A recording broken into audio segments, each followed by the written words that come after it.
Hi வணக்கம். நான் என் ஷாப்ல இருக்கேன். நீங்க நான் பண்ற சர்வீஸ் எல்லாம் லைவ்ல பார்க்கலாம். பாருங்க. எப்படி இருக்குன்னு சொல்லுங்க. இந்த மொபைல் வந்து ரொம்ப டேமேஜ் ஆகி வந்தது. டிஸ்பிளே ஒர்க் பண்ணலன்னு வந்திருக்கு. வாங்க இதில் டிஸ்பிளே சேஞ்ச் பண்ணி இதை இப்போ நம்ம ரெடி பண்ணலாம். முதல்ல பொறுமையாக அந்த பேக் டோரை இந்த கத்தியை போட்டு பொறுமையாக ஓப்பன் பண்ணிக்கணும். டேமேஜ் ஆகாமல் பொறுமையாக எடுக்கணும். சைட்லலாம் ஓப்பன் ஆகிருக்கு. பேக்கில் ஸ்ட்ரிப் இருக்கும். அந்த ஸ்ட்ரிப்பு ரொம்ப டேமேஜ் ஆகாமல் அழகாக எடுக்கணும். ஏன்னா அது சென்சார் வந்து ஃபிங்கர் பிரிண்ட் சென்சார் தான் அது.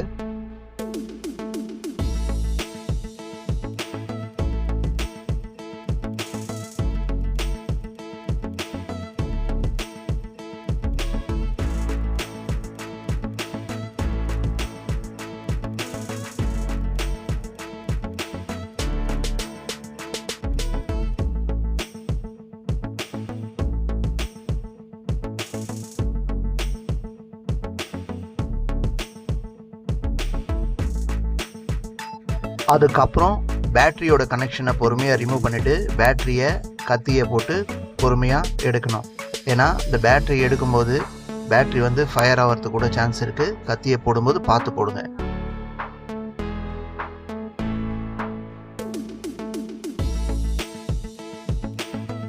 இப்போ இதில் இருக்கிற டிஸ்பிளே கனெக்ஷனை பொறுமையாக ஓப்பன் பண்ணிட்டேன். பார்த்தீங்களா, டிஸ்பிளே தனியாக வந்துடுச்சு. சென்டர் ஃப்ரேமில் இருக்க அழுக்கெல்லாம் பொறுமையாக க்ளீன் பண்ணி எடுத்துருங்க. இதில் ஒரு க்ளீனரை போட்டு அழகாக இந்த மாதிரி ரப் பண்ணிக்கலாம். அப்போ தான் நல்லா பேஸ்டிங் நல்லா உட்காரும். இதை ரப் பண்ணி எடுக்கிறதுனால ஃப்ரேம் நல்லா க்ளீனிங் ஆகும். க்ளீன் ஆகிறது இல்லாமல் பேஸ்ட் நல்லா பிடிக்கும்.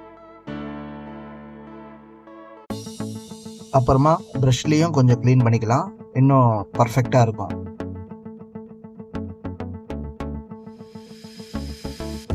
இந்த ஃபோனில் ஆன் ஆஃப் சுவிட்சையும் கம்ப்ளைண்ட் இருக்குதுன்னு சொல்லி கஸ்டமர் சொன்னார். அதனால் ஆன் ஆஃப் சுவிட்சையே ரீப்ளேஸ் பண்ணலான்னு ஓப்பன் பண்ணுறேன். அந்த சுவிட்சு மாற்றுறதுக்கு முன்னாடி லைட்டாக க்ளூ போட்டிங்கன்னா அந்த சுவிட்சு நல்லா கரெக்டாக ஃபிட்டிங்காக உட்காரும். அதனால் லைட்டாக க்ளூ போட்டுக்கலாம்.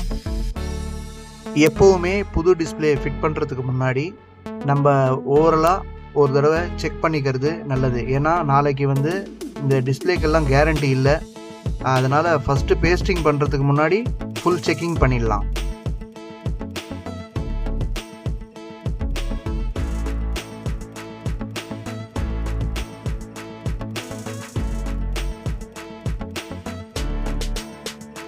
அதுக்கப்புறம் பேட்டரியை பொறுமையாக ரிமூவ் பண்ணுங்க.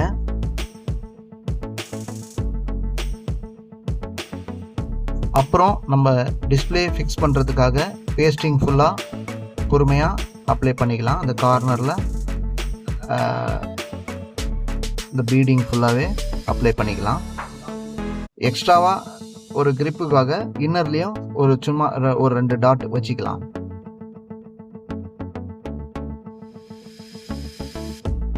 ஓகே, இப்போது டிஸ்பிளேவை இன்னரில் அந்த ஸ்டிப்பை நுழைச்சிட்டு கரெக்டாக இருக்குதான்னு பார்த்துட்டு நல்லா பேஸ்டிங்கெல்லாம் வெளியில் வராத மாதிரி நல்லா தேய்ச்சிக்கலாம்.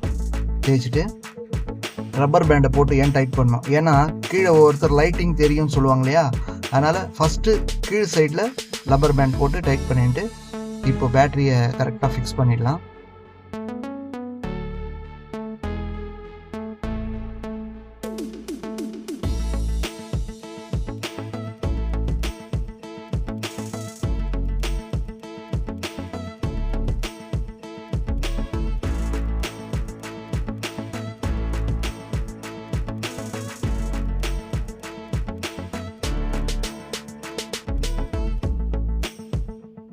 இப்போ எல்லா வேலையும் முடிஞ்சிடுச்சு.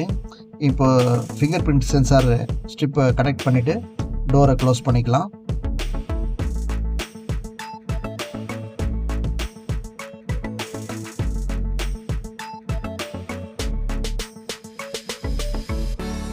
சக்ஸஸ்ஃபுல்லாக டிஸ்பிளே ஃபிக்ஸ் பண்ணிட்டோம். இப்போது நம்ம இதில் ரப்பர் பேண்ட் எதுக்காக போடுறோன்னா, போட்டு க்ளூ காயணும். இந்த க்ளூ காயறதுக்காக ஒரு 2 hours இந்த ரப்பர் பேண்ட் இருக்கணும்.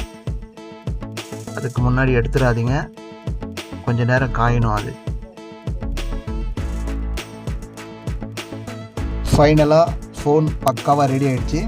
இது பாருங்கள், டச்சு பக்காவாக வேலை செய்து பாருங்கள். இந்த மாதிரி யூஸ்ஃபுல்லான செல்ஃபோன் சர்வீஸ் வீடியோவை பார்க்கறதுக்கு என்னை ஃபாலோ பண்ணிக்கோங்க.